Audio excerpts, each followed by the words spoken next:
I'm like, if there's anything, it's going to be in the recently deleted. I go into the recently deleted, and there's two like text message lanes, and there are men's names with like purple heart next to them. One is like Alejandro with a purple heart next to it. The other is Ferris with a purple heart next to it. I see a video of him at my house on FaceTime with the gentleman Ferris, while Ferris is naked showing his bussy, and he's looking at him intensely in the camera, and he's screen recording it.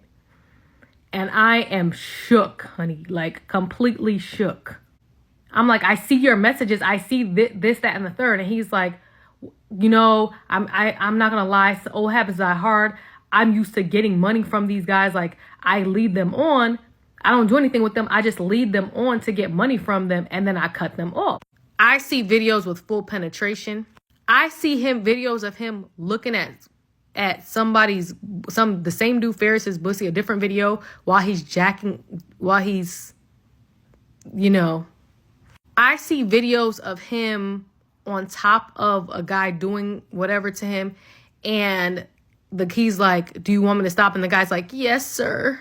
He's full-blown interacting with full-blown Chicago Bears linebackers. Like, it's a big white man, a low cut, size 15 feet in the air, playing with himself, a full beard, and he's going to town in this guy's little shooter. And he's doing what he's doing from behind, and then gets down and eats the groceries and puts his face in the camera.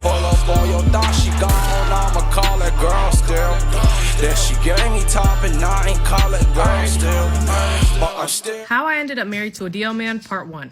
Now, before I get into the story, I just want to say the purpose of the story is in no way, shape, or form to paint myself as a victim, because there are going to be many moments in the story where I was a goofy, and it's going to be obvious that I was a goofy and delusional. So before I get into the story, I'm going to give you a little history so you can keep up with the story currently, because there are going to be little intricate details that require me to tell the past history so you can understand the present. First off, like many people in the world, I come from a broken home. I always say I had 2 parents that had addictions. My mom, after giving birth to me, had serious postpartum depression, and it was the 80s. So no one really knew what that was. She also had an abusive partner, my father, and it was the crack era, the 80s. So that spawned into a crack addiction, which turned into bipolar depression and schizophrenia. And because of all of those things, she abandoned me when I was between 1 and 2. My dad had a poom poom addiction. He put poom poom above all else up until the day he died, which was in 2021. Before anything, poom poom was always his number 1 priority. Now, my dad had a few dollars. He owned a limousine company when I was coming up, so poverty was never really the issue. But he was a newly unexpected single father. So with this small child, 1 year old, 2 years old, and was searching for a mother for me. He found a woman, his wife, who pretended that she was into him for his money and pretended she was into his child until she got pregnant, and then she started mistreating me. Now, my father put poom poom above all else, right? Above all else. So he stayed with the woman despite this and tried to maneuver despite knowing how I was being treated. Most of everyone that witnessed the abusive behaviors were mortified, including her family, certain members of her family. There was one particular member of her family that was mortified. Obviously, I had been in her family since I was 3 years old. So they had seen me as a small child, and she saw the behavior, was mortified, and took me under her wing. We're going to call her Natalie. Natalie, around the time that I was 13 years old, discovered what was going on and started taking me away for holidays and different events just for me to get some reprieve from the abusive environment that I was in. And Natalie had a son. Now, at this time, I was about 13. Natalie's son was maybe 10, 11. So wasn't paying this little boy no mind. But from the time I started coming around regularly, this boy always had a crush on me. I absolutely never took him seriously and never thought that I would, but life comes at you fast. And fast forward to today, I'm married to Natalie's son, And I uncover in our marriage that he is full-blown DL and cheating on me with men. So in my previous video, I talked about the abuse that I experienced from my father's wife. It wasn't really physical abuse as much as it was mental. So for instance, like from the age I was 7 years old, so my dad and his wife ended up having 3 other children, and we all lived in the house together. And from the age of 7, I was responsible for cleaning up like the dishes in the kitchen after everyone in the house. They bought a house where there was one room downstairs and all the other bedrooms was upstairs in the house. My room was the room downstairs, so I was like segregated from everyone. I wasn't allowed in the kitchen unless it was to clean it. So every day my father wouldn't get home from work till late, and I wasn't allowed to eat until he got home from work. And if he got home from work extremely late, I just didn't eat. And these type of things started when I was about 7. They would leave the house, go on outings from the age I was 7, leave me in the house by myself. We lived in a house in like the woods in Pennsylvania. So yeah, these were the things that I was experiencing from 7 up until about 13. And this is important because of this, I guess I didn't really understand when people were treating me poorly because I kind of got used to those type of things. So anyways, Natalie comes to visit one day. She sees this and she's freaked out. She is my dad's wife's cousin. We're going to call her Jill. She's my dad's wife's cousin, and she's freaked out. She's telling her about herself, telling my dad about himself, like, how could y'all do this, whatever. From the time that I'm 13 years old, she starts picking me up from the house and taking me on outings. And my dad was happy about it because he was just glad to have me out of the house because his only concern was keeping his wife at the time happy. So about 3 or 4 times she would pick me up, take me to her house, where it was a lot more comfortable because I had a lot more freedom in terms of like being a normal person, walking around a house, like being around people, interacting with people. She would take me on outings with her to like the mall, to like hang out with other kids in her family, different things. And it was really good. It was really nice, really great. And I lived in the Poconos and she lived in Long Island. So she would drive like an hour and change to come get me and do this just because she felt so bad because of how I was being treated. She had a son, and from the age of when I was 13 and he was about 11, he had a crush on me. But I never took him seriously because when you're a kid, 13 and 11 is like, yeah, I'm like years ahead of you. Like, I'm like so advanced. Like, I'm already like a teenager. Also, did I say she picked me up 3 or 4 times? I meant like 3 or 4 times a year from the ages of like 13 to 15. I ended up moving in with my best friend's family when I was 13. And I stayed there for 2 years and she was picking me up from there. So like I ended up developing being really close with her.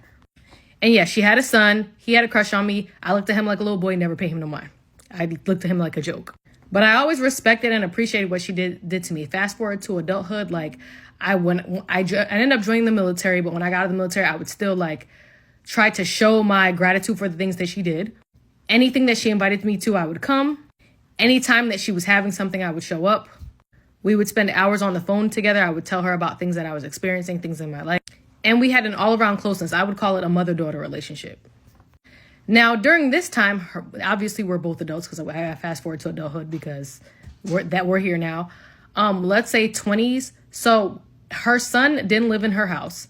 But whenever I did, or didn't live with her, but whenever I did see him, we would fight like cats and dogs. I'm talking about it would be war. Me and this boy, once we got to adulthood, could never get along.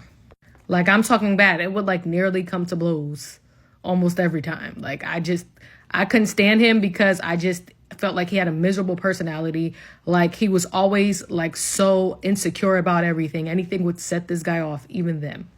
I later found out that he had a serious cocaine addiction. So that was that.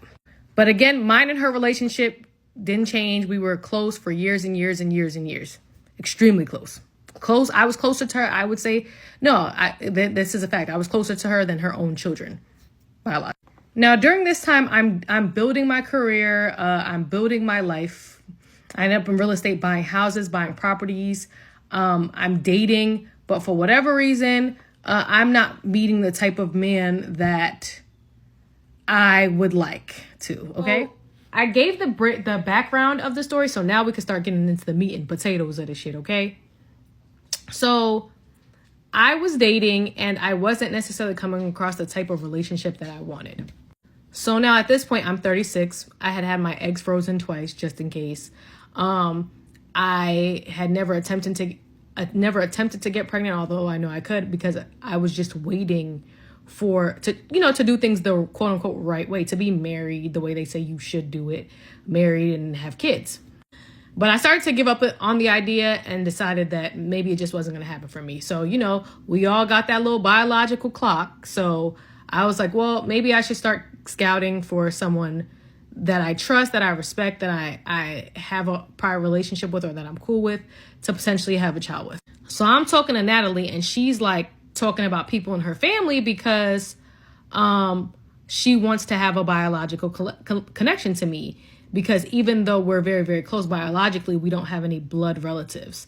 So I'm like, you know what? Like, that would be dope. Like, so she's listing out people, and we're joking about it or whatever. We get to her son. Neither one of us, both of us are like, hell no. When we get to him, it's just like, absolutely not. We laugh over it. Don't even think twice about it. At this time, he's living in Miami. We just gonna call him BB for Bussy Bandit. So at this time, BB is living in Miami.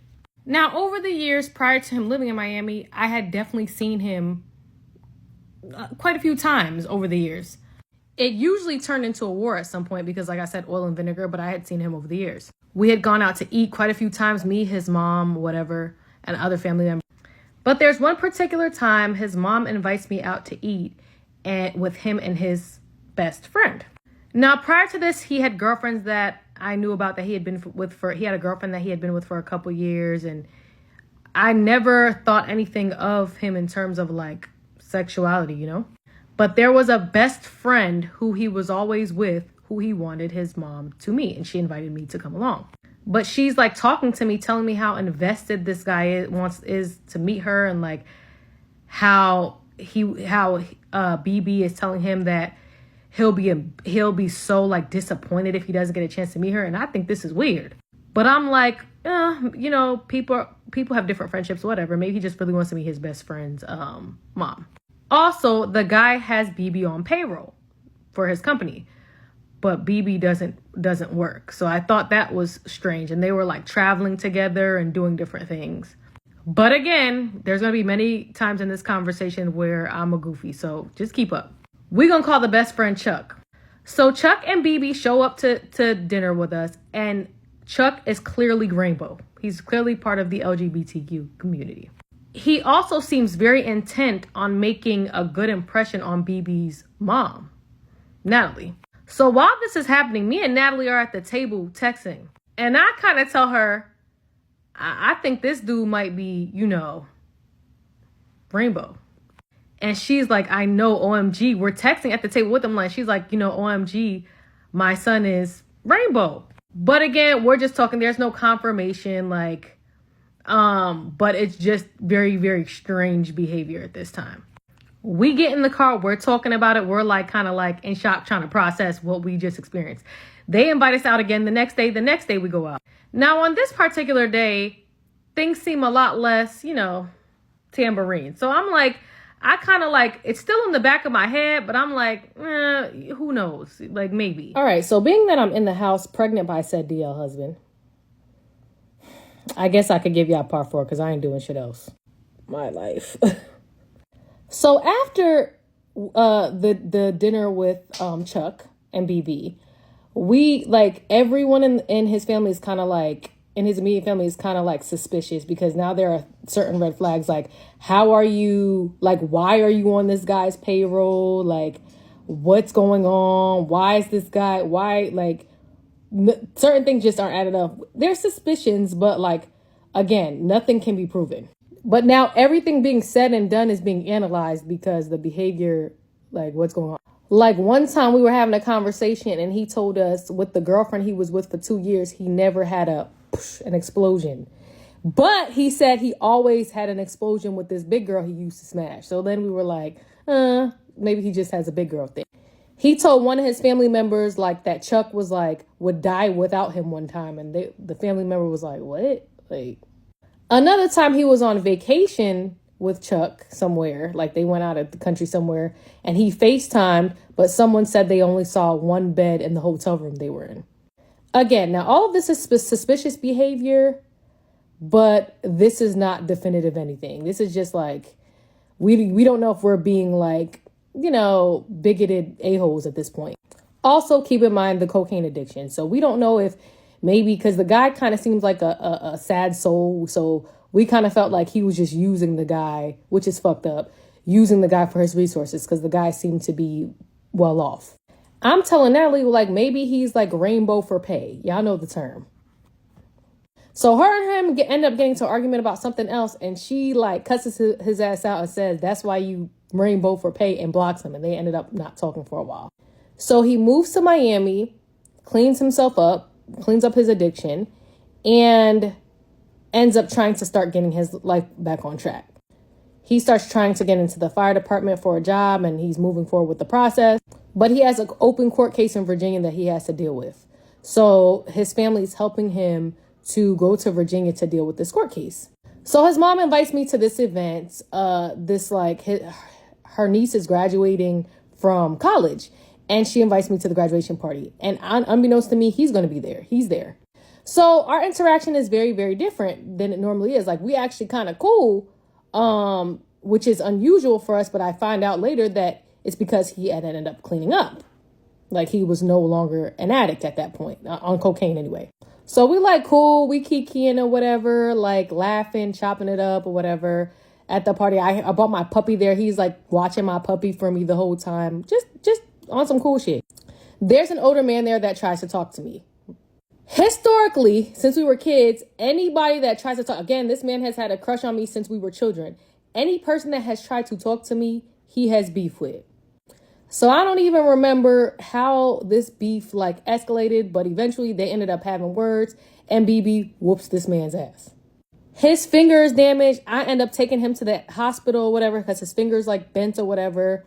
And so like we're like chopping it up, I go home from the incident, but I call him because I learned something else. I don't even remember because it was so minuscule. I called him to chop it up and say something about the fight and the altercation he had with the dude, right? And somewhere in the conversation, he just jumps out and goes, well, I really want to have a family. Like, I'm really interested in having a family, like, or whatever. So I call Natalie and I'm like, yo, like, he's talking about like having a family and stuff. Like, what's this about? And she's like, I don't know. I just got off the phone with him. And I was like, I would not marry him, but like, I would consider having a child because at this time, like, I was vetting for having children anyway. So she talks to me and goes, well, he's insisting that he wants to get married and start a family with you and whatever else, and that he's going to talk to you. So I'm like, what? Talk to me? Because we're not even talking at this point, right? So I don't know where this new him came out. He's saying all the right shit. Like, you need a big, strong man to protect you. Like, he's a buff guy. He's always in the gym. You need a big, strong man to protect you. Like, you need someone to take care of you, like, blah, blah, blah. And like, I'm blushing because it's like kind of cute or whatever. Like, we flirting on the phone or whatever. Before the situation moves forward, I call her and I'm like, would it bother you if me and your son started talking? Because I respect her too much. If she told me no, I respected her too much. She told me no, I would have not talked to him. And she was like, absolutely, y'all could talk. Like, I would love that, blah, blah. So me and him start talking. The story ends with me pregnant and in jail. One part that I forgot to mention, because all the details matter. Another thing, like, so before I saw him at the party, before we started talking, his mom had showed me a picture of him, and the picture looked like this. The only reason I'm saying all these details is because I want to be accountable for all of the red flags that I ignored. So, yeah, like, that was another thing. So, anyways, fast forward, and we talking, like, every night. He goes back to Miami. We're on the phone every night, like, he can, like... He's like saying all the right shit, very sweet, very thoughtful, very considerate. He's like I'm just having such a good time talking to him every night. We fall asleep every night playing, like, sharing our Apple Music songs. So like we're sharing our music that we listen to. And we have over 20 years of history. So we share a lot of the same like people that we know. So we're like sharing notes about things and like just like connecting over things that we have in common. And I'm like honestly starting to get really excited because he actually comes, despite who he is, he comes from a really good family, I would say. So I would never suspect that he was who he actually became because I didn't think that his family could produce the type of person that he is. So like, I was really excited, like, wow, this might be a person that I could trust. And then also being that I knew his whole family and his whole family knew me my whole life, there's a certain level of comfort there because you believe that this person, there are certain things that they won't do to you because of your history. So like, there was a level of trust that I had for him that I never had for anyone else, not off rip, like especially me being so close to his mom and everything. Like, she literally called me her daughter for like most of my life. So, but anyways, we're talking every night, we kikiing on the phone, like just having a great time. And like one day it comes up that like, and I could tell he's hesitant to mention this. I don't even know how it came up, but apparently he was like months behind on his rent. He was about to get evicted. So I own my own house here in Jersey. I'm like, well, look, why don't you come here? I can help you out, help you get back on your feet.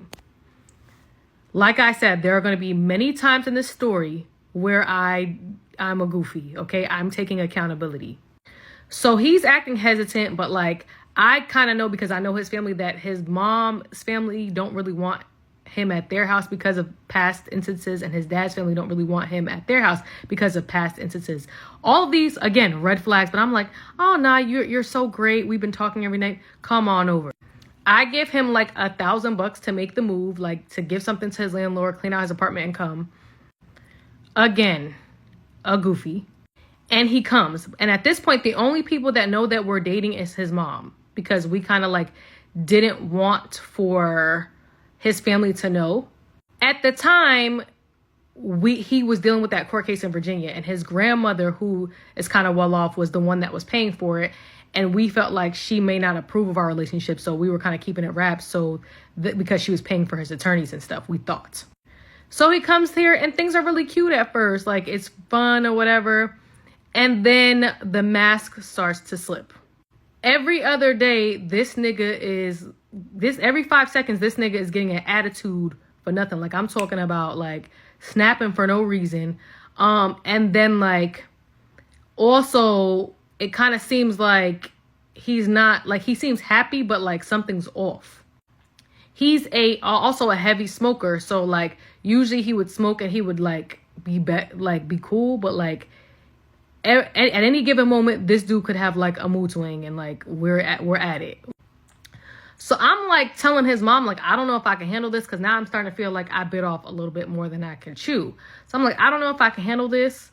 Like, he has these attitudes, and she's like, oh God, like she's concerned because she can hear it in my voice. Like, I'm whispering on the phone with her in my house, and she's like, why are you whispering? She's like, oh no, like he has to go. Like, you're not. I don't care if that's my son. Like, you're not going to be with somebody that's making you uncomfortable in your house, blah, blah, blah, blah.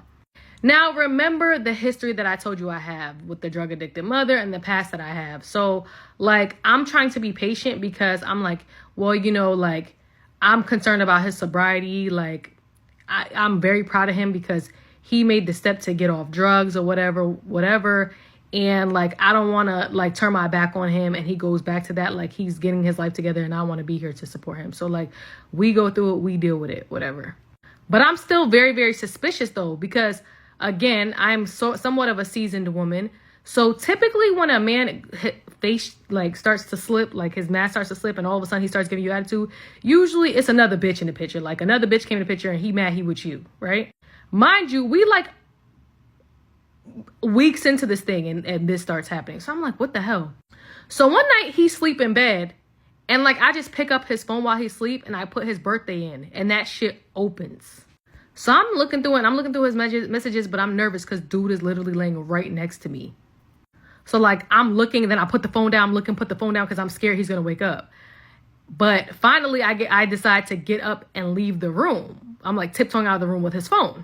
I do a quick look, make sure I'm not gone for too long, and I happen to I'm like, if there's anything, it's going to be in the recently deleted. I go into the recently deleted, and there's two like text message lanes, and there are men's names with like purple heart next to them. One is like Alejandro with a purple heart next to it. The other is Ferris with a purple heart next to it. So I skipped the part. Before I went through the phone, we had already started talking about like marriage. Like, I didn't want to be married because at this point I was okay. Like, I just kind of was ready to have a child. But he was like pushing for marriage. Like, no, I want to do this the right way. Like, if we whatever, like, we are going to have a child, whatever. Like, I want to have a family. Like, I want to have my wife and I want to have my child and I want to do this the right way. And he was talking about like how he also came from a broken home, such and such, whatever. So I was like, yeah, you're right. Like, I came from a broken home. You came from a broken home. And like, again, I felt very safe with him where I shouldn't have because I know his family so well. So we had already started about like eloping and getting married. Then I go through the phone and I see the text threads with Alejandro, purple heart, Ferris, purple heart. Okay. Now I click on the text threads and like Alejandro is sending him like pictures of his body. Like, and he's like, oh, do you have any recents? But BB never responds. Right. And I don't even remember what Ferris was saying, but BB never really responded to him either. He just kind of like deleted the messages or whatever. So I'm thinking about how we went to dinner with Chuck or whatever else. But I'm like, damn, like, honestly, because my mother, again, was a drug addict. So I've seen my mother do a lot of things that, like, I know she wouldn't do if she was on drugs. And again, I'm trying to be sensitive and thoughtful. So I'm like, if he did do things that he shouldn't have for money or whatever, like, I'm just going to look past it because I feel like he's a genuinely good person and he just needs support. A goofy, y'all. So anyway, but I don't tell him that I went through the phone and I saw this. Honestly, not because I didn't want to embarrass him, but because he deleted it, I kind of felt like, and because I didn't see that much, I didn't have enough time to like really do a deep dive. I kind of wanted to wait, give it time and see if I uncovered anything else later. Because if I told him now you're really going to go ahead and start hiding shit, right? So I didn't say anything to him about it. But I did ask him about the situation with Chuck. So the next day, like, I'm sitting there, I'm very, very embarrassed and I'm like, I'm uncomfortable, but I'm like, hey, you know, I was just curious about something. And he's like, what? I'm like, you know, have you ever done anything with a guy? Like, were you and Chuck ever like doing things? And he's like, you could see like the shame on his face. And I instantly feel bad because like, I'm mortified because I'm like, oh my gosh, I'm probably bringing up like repressed memories or whatever. And he's like, honestly, he was like, I did use him for money. He was like, but I never like did anything with him for real. He was like, the only thing I did, and I'm disgusted by it, like I wanted to throw up and like I was so grossed out by it, is like one time like he begged me and pleaded with me and I needed money and he asked me if he could like go down on me and I let him do it for like a few seconds or whatever. So, but like you could see the shame in his face. And then after he said it, he like ran in the room and shut the door behind him. And he like put his face in the pillow. And like, he was like, why would you bring this up? Blah, blah, blah. So I feel bad. So now I'm like, honestly, we never have to talk about this again because I genuinely feel for him, you know? Goofy. So like, I'm like, you know what? I don't care about your past. Like we can move forward. I will never bring that up again because at this point, even though like he's not a perfect person, I understand he's not a fully healed person and I'm trying to be patient or whatever. Right. So we move forward. We decide on a date to get married. Right. So we elope and we get married shortly after, maybe like a month and a half after he moves in here. Maybe, I don't even know if it was even that long. Then I start finding empty liquor bottles all over the house. Like, so I discover he's replaced the drug addiction with alcohol. So now I'm like spooked. And I'm like wondering, is this where the mood swings is coming from? Like, I don't know what to think, but now we're married, right? So finally, like maybe like a month and a half later, I don't know, something just told me to look in the phone again. Okay. So I look in the phone and like now I do more of a deep dive. I don't have time. Again, he's asleep this time, but like now I've learned his sleeping pattern. So I know he's a little bit of a hard sleeper and I have more time. So I take the phone out and I go in the living room and I'm really looking through. But like, again, I don't want to be going with the phone for too long. I'm seeing text threads of like him professing his like to some person named somebody named James, like professing his undying love in paragraphs and paragraphs and paragraphs to this person. I'm seeing him conversing with the other guy, Ferris. And like, I'm seeing him like, I see a video of him at my house on FaceTime with the gentleman Ferris while Ferris is naked showing his bussy. And he's looking at him intensely in the camera and he's screen recording it. And I am shook, honey, like completely shook. I'm in shock. I can't believe what I saw. And I instantly wake him up. Like at this point, like I'm like, get up. I went through your phone. Get up. Like I've seen what's in there. Get up. And I'm asking him like, are you Rainbow? And he's like, what? You went through my phone? Because he's disoriented because I just woke him up. I'm like, are you Rainbow? I went through your phone. He's like, no. What are you talking about? What are you talking about? So he like jumps up. He starts pacing back and forth. I'm like, well, who are these people? And I'm showing him like the messages I see between James and Ferris. He's like, oh, they're nobody. I was like, what are you talking about? I'm like, I see your messages. I see this, that, and the third. And he's like, you know, I'm not gonna lie. So old habits die hard. I'm used to getting money from these guys. Like I lead them on. I don't do anything with them. I just lead them on to get money from them. And then I cut them off, which is a fucked up thing to do. But I'm like, what do you mean you lead them on? He's like, I pretend that I like them, get money out of them, and then ghost them. So I'm like, what can this be? But I remember, we're going to get back to Chuck. So I had a conversation with his mom about Chuck. So him and Chuck had a falling out where Chuck told his mom that he used him and like led him on and misled him. So I remember that conversation and I'm like, maybe he's telling the truth. But then something's just not right in this situation. Like because I'm talking about professing his like paragraphs, pouring his heart out to this one dude, James. So then I'm like, call the numbers. So he looks panicked. I'm like, call the numbers or you have to leave right now. So he calls the numbers, but I didn't know at the time that he had the people blocked. So it's the middle of the night. He was banking on the person not answering and being like, well, they didn't answer. And then we just go on about our lives. And at this point, we're married. So he calls them both. Neither one of them answers. But James is a motherfucker. James calls back from another number. So I go, hand me the phone. He's like, I think he's so shook he doesn't even know what to do. He hands me the phone. Right? So I'm like, hey, you know, this is his wife. Like, I'm being nice because I don't have nothing against these people, you know, but I want to know what happened. So I'm like, you know, I'm here with BB. Like, what is the situation with you and him? Like, how do you guys know each other? The guy's like, what? He was married that whole time? I was like, no, he wasn't married the whole time. We're newlyweds, but what is your relationship with him? James says, we were sleeping together. What? BB interjects like, we never slept together. I only slept at your house a couple times because I fell asleep on the couch. At this point, I know this Negro's playing in my face. So I'm like, shut up. Okay? James is apologetic. Like, I'm so sorry you're going through this. Like, because James had just texted him like a couple days before. That's how I saw that the text thread with James. Like, that's how I even saw it. So he's like apologizing. I'm like, it's not your fault. He's the liar. So now, like I said, I'm in shock, like completely shocked. Like I'm trying to figure out how I ended up. So I hang up with James and I'm sitting there in shock, right? And I'm just thinking about how much I put myself out there for this motherfucker. Like when he showed up here with a raggedy suitcase full of a bunch of nonsense. Every pair of sneakers, he had like 4 pairs of sneakers. Every pair of sneakers was leaning. I mean, he had about, like, the teeth were in terrible shape. It looked like he hadn't had a cleaning since he was born. And I'm not even saying this to play, dude. I'm telling you what it is so you can understand my pain. Because obviously this is somebody that I believe that I love and somebody that I married. So it's not in any way to like try to play him. This is the truth. He didn't have a coat. Winter was coming.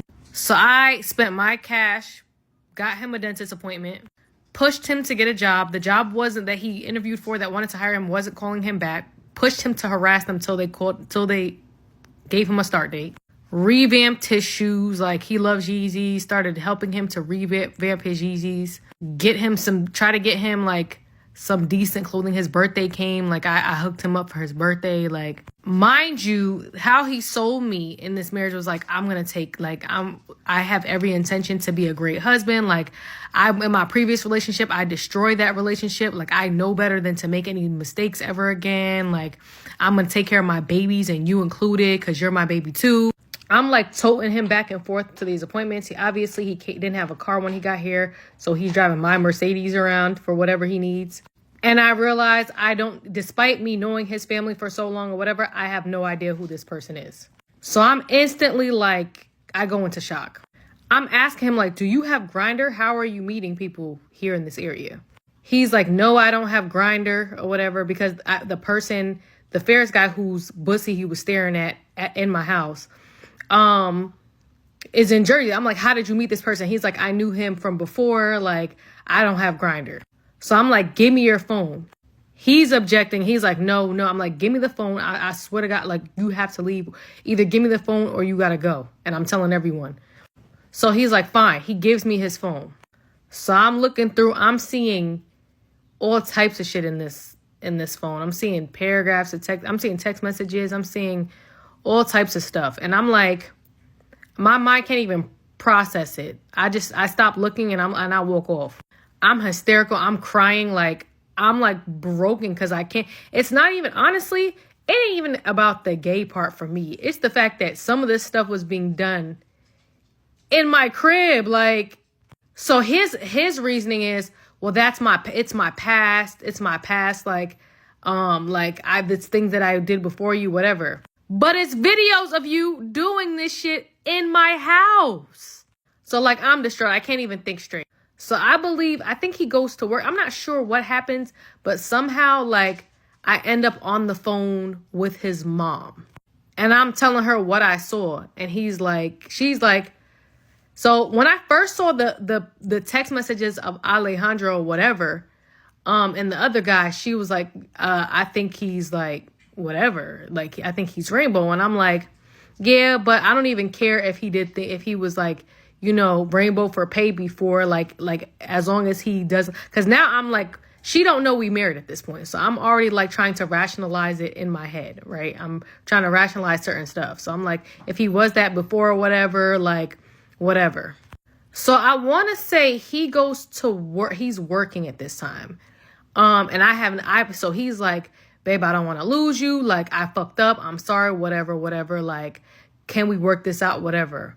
I'm so in shock, and we're married. Like, that's the part that I couldn't get my head away from. Like, we're married. He's like, we can do therapy. Like, obviously there are some things I need to deal with. We can do therapy, whatever. So I have my iPad here, and I'm like, the only way I would even consider this, you have to log into your Apple ID from your iCloud from my iPad, and I need to be able to monitor. I need to be able to really look in here and see what, because I don't trust you. I don't know who you are.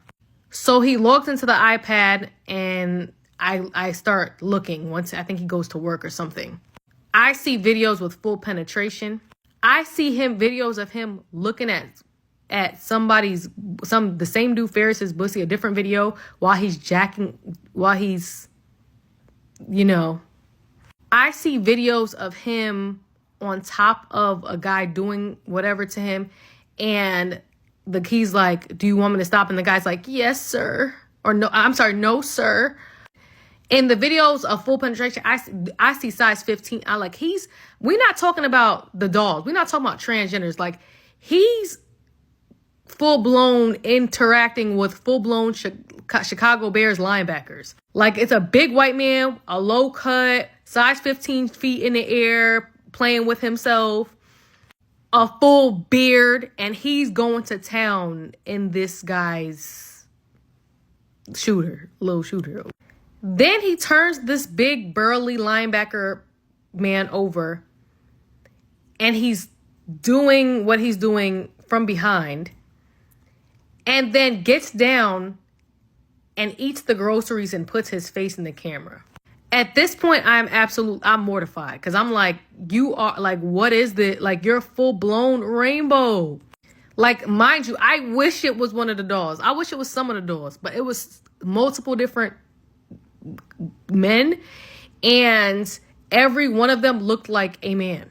Like, nobody was trans. Everyone was a full blown man. Not to mention, there was not a condom in sight. So I'm hysterical. I need to talk to somebody. I'm upset. I need to talk to somebody. So I talked to his mom, and I'm telling her what I saw. And like, she was kind of like, when I told her about the text messages, the first text messages, she was warning me, like, I'm telling you, like, at that point, you need to open your eyes. He's full blown. Like, she's telling me, she's like, if you saw that, it goes further. And I'm like, no, I believe him. I'm making excuses for him. Goofy. And I'm telling her, like, she's like, put him out. I'm like, no, I'm worried about his sobriety, like, blah, blah, blah. Like, I don't know. So when I see the full blown everything I'm telling her, she's like, I wanted you to see that because you have to open your eyes. Like, you need to get out of this. So I'm like, I'm in denial. I'm so delusional at this point, and I'm in denial. I'm like, well, maybe we can work through this. Maybe it's remnants from his drug addiction. He got sober, blah, blah, blah. But I realized now that, like, I was just in shock, and it was a trauma response. Like, because, like, I just couldn't wrap my head around this. Also, so another thing is, obviously he doesn't know how phones work really well. Also him giving me access to the iCloud gave me access to all his apps. So he didn't have Grindr on his phone, but something told me just download it and see if his Apple ID has his password saved. And that bitch came up.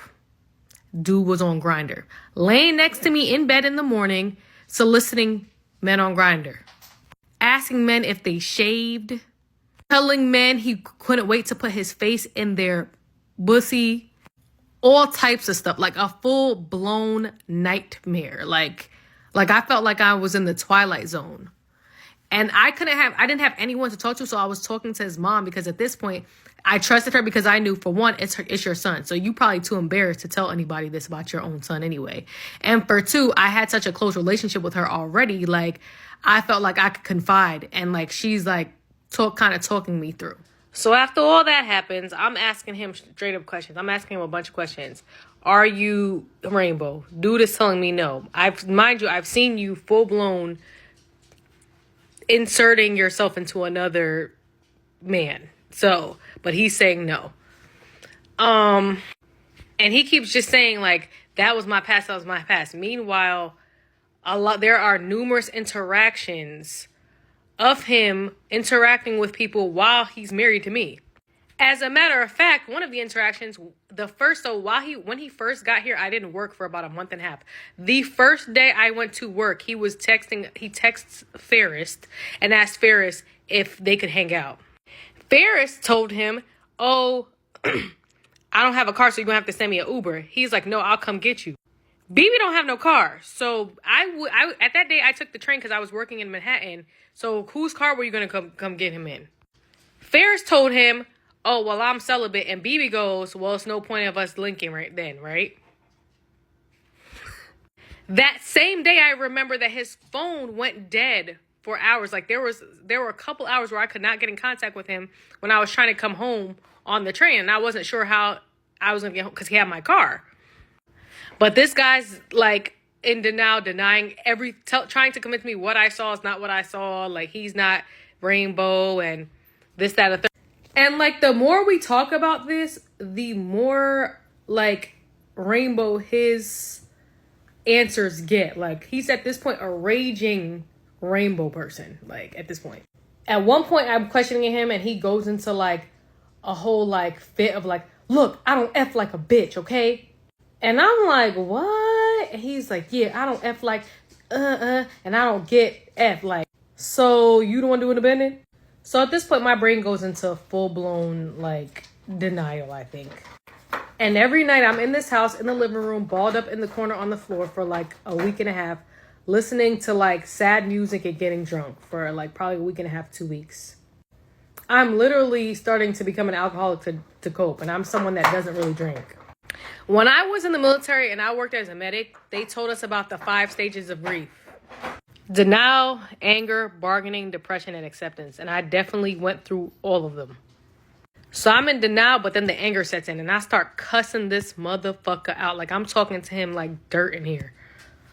I start pushing up on his homeboys. I sent one of his homeboys a nude video of me because I just want to humiliate him at this point because I'm so embarrassed and so shocked. And I don't even know what to do with myself. Now, around this time, one of my homegirls invites me to go to the beach. It happens to be Natalie's birthday week, but I'm going through all of this. Like, it's like one of the worst weeks of my life. But I'm glad that my friend invited me to the beach because I needed time away to like just clear my head. And the beach happened to be near Natalie's house. So Natalie's like, well, when you come this way, you can drop off my birthday gift.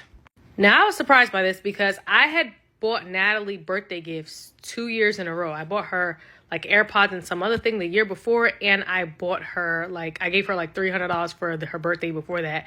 And I had never ever received a birthday gift from Natalie in my life. So I was shocked, especially given that she knew the situation that I was currently in. So I should have told her, well, you've never given me a gift. And I'm also in a very defensive space because I'm going through what I'm going through. She ends up making a statement along the lines of, like speaking like in a third part, like someone else said that they would expect me to give her a gift because of how she's been there for me in my life or something like that. Which to me was a shocking statement to make because what? And for two, because she's never given me a gift in my life. And the biggest thing is that I'm going through hell right now. So this is kind of like a selfish request when I'm going through hell right now. So I ended up texting her. I'm like, look, whatever you feel like I owe you for, just send me an itemized bill and I'll pay it. And I'm like, well, you've never given me a gift in my life. I'm like, you buy your biological kids gift. You've never bought me one. So how can you expect a gift from me when you've never given me that? She goes, well, I didn't raise you and you never lived with me, which is fair. It's both true. But then how can you expect a gift from me, especially when I'm going through one of the worst weeks of my life? So that whole thing just turned me off. Like, it was just weird. And me and her didn't talk after that.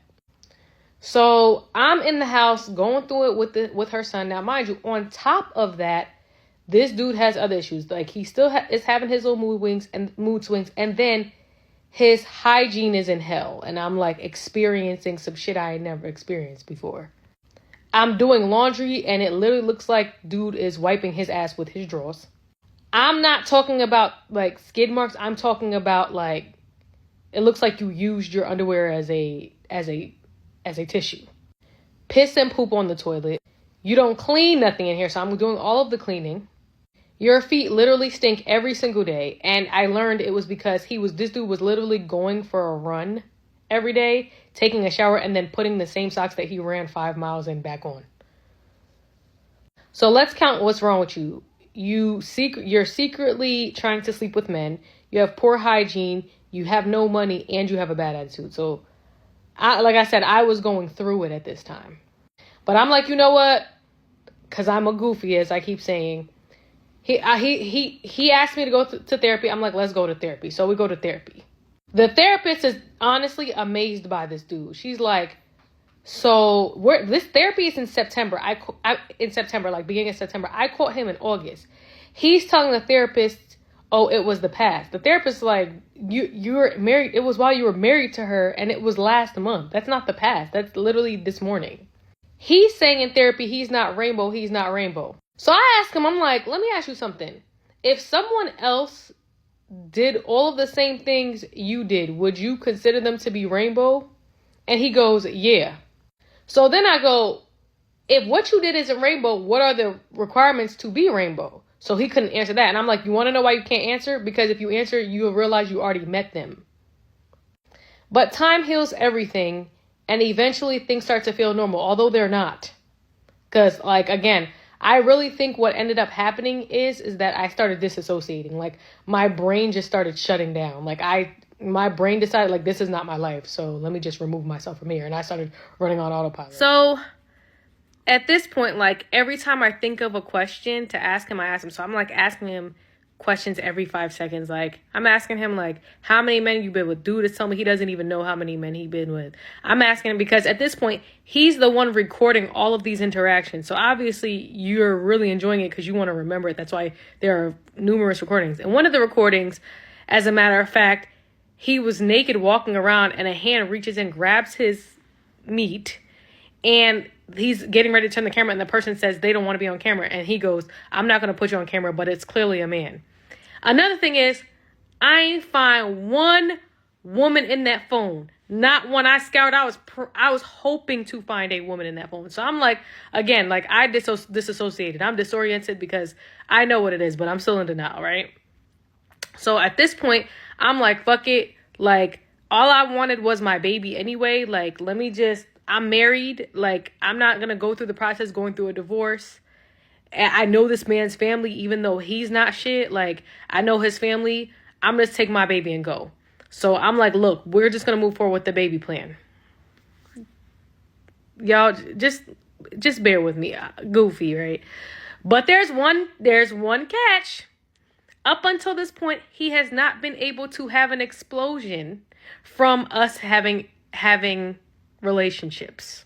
Okay? When I asked him, because I kept questioning, like, what is this about? He would say, oh, because I had an addiction for so long, it's hard for me to stay focused enough to finish. So that was before I caught him. That was what he was telling me. So after I catch him, I don't know what it is. I don't know if he's turned on by the idea of like, or he felt like he needed to perform. But all of a sudden, after I catch him, he's able to do this. He's able to have a full explosion while doing this with me. So we try for 2 months and I end up pregnant. But my mind is like mush at this point. Like, I've mind fucked myself so much. Like, I'm in here actually trying to convince myself this is a normal marriage. I'm cooking every day, doing laundry, cleaning, handling all his business affairs. Like, this is a real thing. Now, what I will say is when he was working, he was giving me majority of his paychecks, but he was spending as much as he was giving me. So like, even though he would give me, let's say he'd give me $1,000 in a paycheck, but then he'd buy a coat that cost $2,000 and have to pay me back the rest. It would be like that.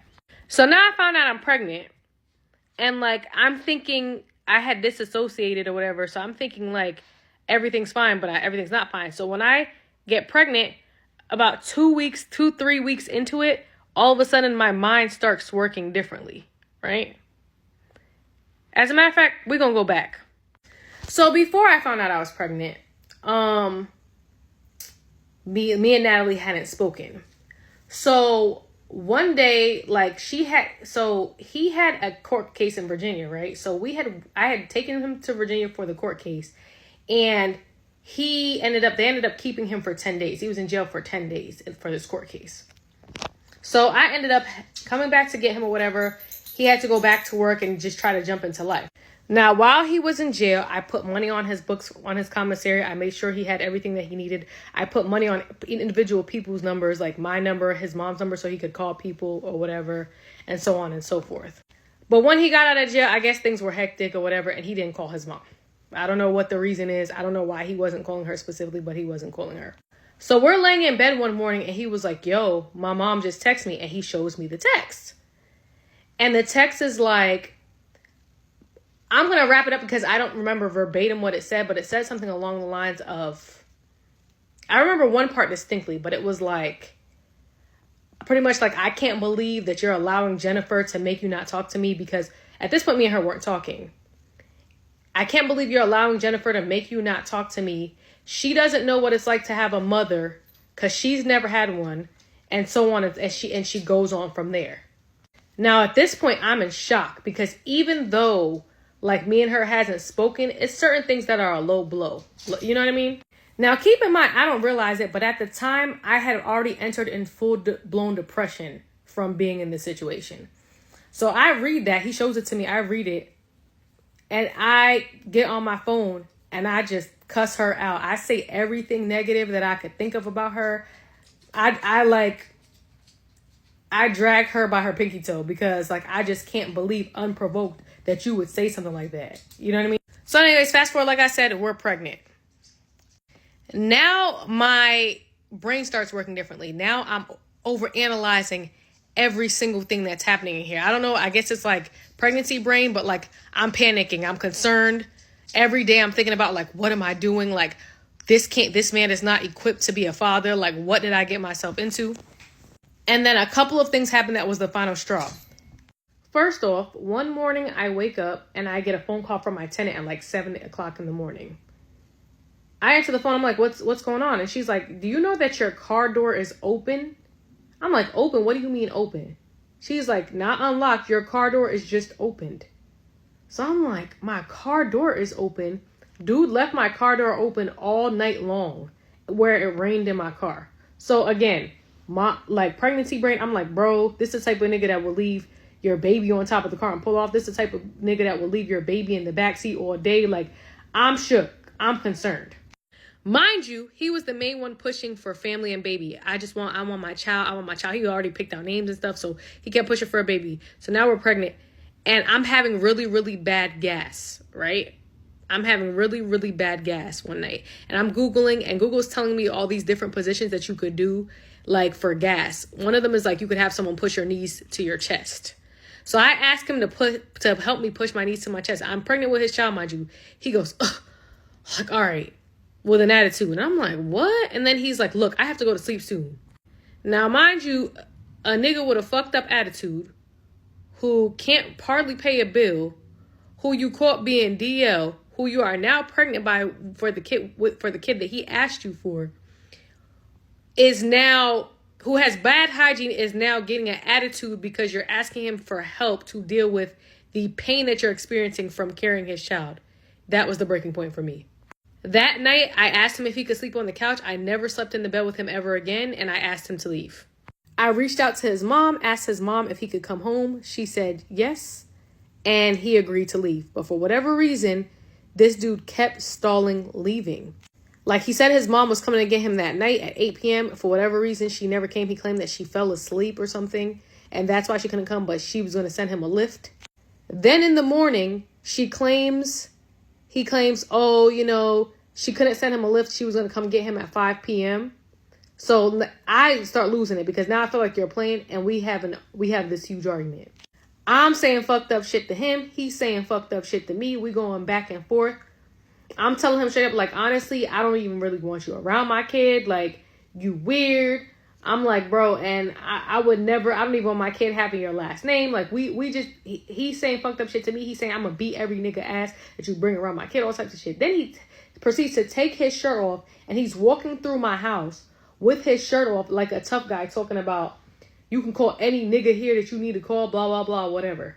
A couple of things happened in between time, but that's the only reason I'm not going to go into detail is because it's still an open court case right now. I'm not going to go past that. So dude literally has a suspended 1-year jail sentence on his head right now.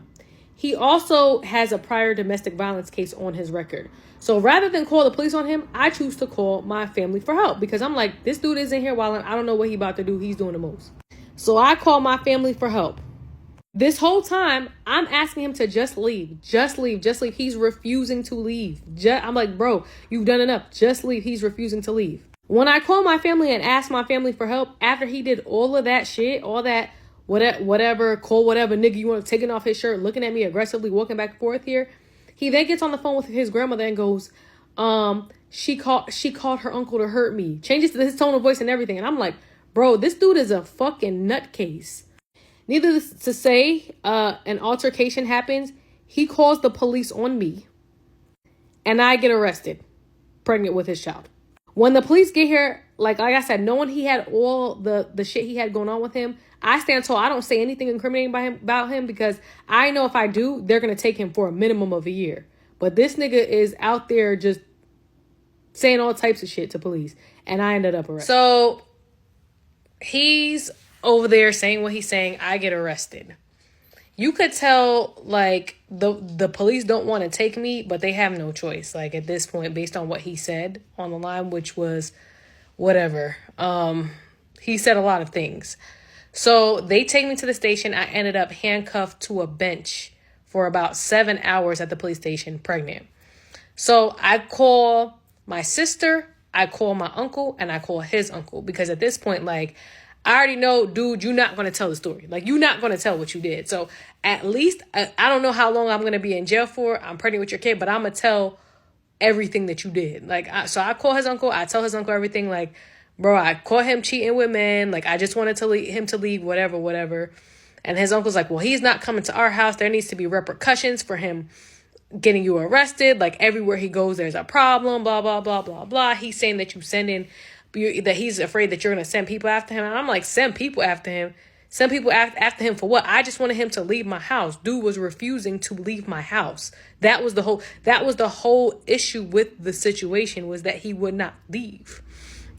So anyways, so I tell his uncle whatever, and I'm telling his uncle about Because I have everything, by the way, everything that I'm saying I have footage of, but I'm not going to show it on here because, like I said, I wouldn't show it on here because it's obviously pornography. But the shit is still on my iPad and it's an open court case. Or it's still on my phone, not my iPad. It's still on my phone, and it's an open court case.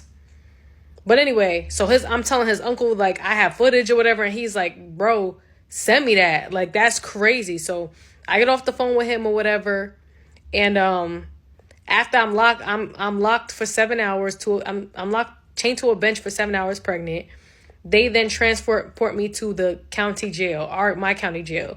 They take all my clothes and shit, put me in a little, like, seems like a scrubs outfit. And I'm locked in a cell for 4 hours, freezing cold. Then they put me in a van, transport me to another county jail where I stay for the next, I don't even know how many hours. I don't get out. So the incident, I got arrested at 9 a.m. on Thursday. I didn't get out till like 8 p.m. or 7 p.m. on Friday. So it's still an open court case. So now I'm thinking, like, whatever, I get out, I get home. My sister was at my house taking care of my dog. She tells me the police came by with some papers for me. I'm like, what? So I'm like, papers. I'm thinking it's some papers that I left at the jail because they give you, like, your discharge papers or whatever. But I'm like, that's weird that they would come. So his uncle had asked me to see the footage. So I let him see the footage. So, like, next guy I know, his mom sends me a copy of a restraining order and was like, he's mad that you showed his uncle the footage or whatever. And, like, whatever. By this time, I had not been served with any restraining order, so I didn't know nothing about no restraining order. But, so I'm like, this dude got me arrested while I'm pregnant with his kid. All because he refused to leave my home after getting caught being DL. He has a fucked up attitude, poor hygiene. He just all around is not a good person. And then he came back from New York to Jersey to double down by filing a restraining order. Mind you, in the restraining order, it's all types of lies. In the restraining order, he says that I called my uncle and said, oh, Malik's wildin', handle him. Bro, this is not New Jack City. First of all, my uncle don't work for me. Like, he's not my soldier. Handle him is something crazy. Like, for one thing, I'm 37, not 57. Malik's wild and handle him is not something someone in my, like, who says some shit like that? What the fuck are you talking about? Then it said that I threatened him with physical violence. That's all types of nonsense in this restraining order. So, like, at this point, I feel like dude is like a raging rainbow person. Like, he is just angry that he's rainbow, and he is liable to bring harm to myself, my child, and the people around me. So I went to the police station and I filed my own restraining order because, like, you're unhinged, bro. And it's clear you don't give a fuck about me. You don't give a fuck about my kid. So yeah, for right now, the saga's on pause. I'm still pregnant. I'm still taking care of myself, awaiting the arrival of my child. We are still legally married. I am waiting on that because, sir, I don't know if you noticed, but your ass going on child support, because there's no way, like, you're not. And I don't want any questions about paternity if I get a divorce right now. So I'm not getting a divorce right now. And that's just that on that. But yeah, y'all be safe out here, y'all. It's real spooky. Okay, what? Hey, man, this story is crazy. I was going to wonder if she was still going to keep the baby, too. So she is going to keep the baby. Holy. I don't feel sorry for her, not one bit. I do, I like when they come on here and accept accountability, though. I like that, so, because I ain't got to go in, you know what I'm saying? Because they already know what they done did. They already know they done fucked up. You feel me? So that's what's up. I mess with that. You feel me? But, man, it was just a couple of things in this story that was just crazy. But like I say, she took accountability, but holy. But I ain't gonna lie, like, that's kind of what she get, though. That's kind of what she get. It was too many red flags. Like, it was just too many red flags. Too many. And, damn. I don't gotta have no money. The girl moved me. Man, listen. The girl moved the nigga. She spent $1,000 to move him in. He ain't had no money. He ain't had no job. He ain't had no car. His feet was stank. It was shit in his drawers. He having sex with multiple men on the down low. He was basically homeless. I want some. Who gonna take care of me? Hey, listen, I ain't never had a woman get me nothing, help me out, nothing like that. Who gonna take care of Big Play? You feel me? Who wanna take care of Big Play? Y'all let me know in the comments below. Hit the Instagram if you wanna take care of Big Play. You feel me? Man, I want some new shoes. Let me come move in with you. Let me save all my money. Let me come in, move in with you, and just slang wood, and I slang it good too. You feel me? Let me put in my motherfucking application, cause that's what they accepted nowadays. Holy, and she's not a bad looking female. Damn, she just couldn't find no man. Damn, baby, you couldn't find no man. So, and then this is the tripped out part. Oh my God, she seen all the videos of this man bending niggas over, niggas feet in the air, all type of shit.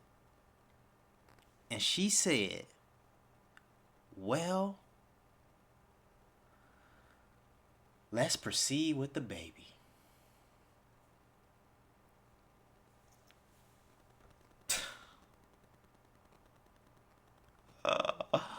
So you seen this man having sex with niggas and you still bust that motherfucker open. Oh my God, bro. Ladies, oh my God. I want some new clothes, man. I want some new shoes. I need a dentist appointment. No, I don't. My shit white. You feel me? I ain't got no tar or none of that shit on my shit. You feel me? My shit's straight.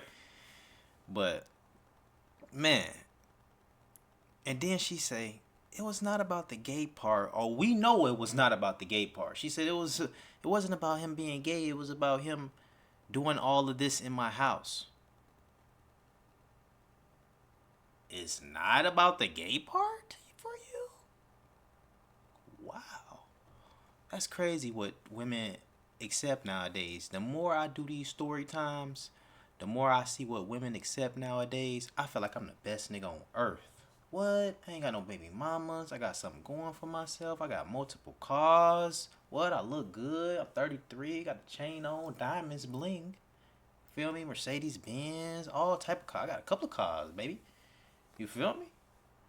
So, but y'all letting, and when I say y'all, I know some of y'all ain't going, but it's a lot of, I've been hearing a lot of stories, girls be going. And I just know, like, personal, like, in real life, what women accept. You know what I'm saying? So, a lot of y'all going for this type of shit. Damn.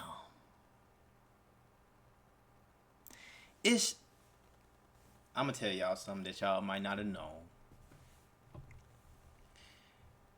If a man done sucked a nigga off before, got sucked off before, like she said that he told her, he done got sucked off before. Oh, it was only for a couple of minutes and he ran in the room and started crying when she first found him.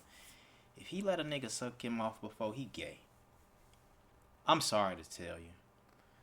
If he texting niggas and letting niggas play with they bussies on camera, oh, he gay. It ain't no confusion in this shit, none of that shit. He gay as fuck. You feel me? And I ain't got nothing against gay people. Shout out to you. Salute. You feel me? But I'm just saying, you see these things in this phone, and yo, listen. He was gay when the mama sent the picture of him posing like this. What she said, like, or some shit like that. Like when the mama sent the picture, man, the mama knew that motherfucker, her son was gay. Her mama knew her son was gay. His mama, my bad. His mama knew her son was gay. His mama knew his son was gay. That's crazy to me. She continued to have sex with that. I feel like I can get anybody I want. I feel like I can get anybody I want. What? I ain't got no baby mamas. What? I'm looking good at 33. What? I'm fresh as hell. Y'all see go to the Instagram. Check out how fresh I be. Man, I'm fresh as a motherfucker. I smell good. I got cologne and shit. I got my own crib. What? I feel like I can get anybody I want. Shit like this going on. But they want to give niggas like me the hard time. Somebody get in my DM and take care of Big Play, man. I want haircuts every 2 weeks. Matter of fact, fuck that. I want haircuts every week. Baby, let me get some new shoes. I want some new clothes. And what else? What else she get there for him? Dentist appointments and shit when I need mine. I don't want to use my insurance. I want you to pay for it. What the hell is going on out here in the world? But hey, if you like it, I love it. She said she took accountability. Shout out to her. But anybody want to take care of Big Play right, man? Y'all let me know, man. Nah, I'm just playing. But on a serious note, this is crazy. But oh, that's what I was gonna say. She got what she wanted though. She got what she wanted. She got her baby, right? Hopefully it's a beautiful baby, healthy, and my nigga, you going on child support? She probably ain't gonna get nothing because your ass don't know how to keep a job and shit like that, or maybe you do. I don't fucking know. You know what I'm saying? But she gonna have that baby. That's what's up. She wanted that baby. She about to have it. That's what's up. So she got what she want. Damn, baby girl. I ain't got nothing else to say. Shout out to the whole Hustle Nation, man. Make sure y'all like the video, comment, subscribe. Hit that thumbs up button for me, man. Oh, my God. I done heard it all. I'm about to go to sleep. It's 1:51 in the morning, man. We hustle daily. Peace.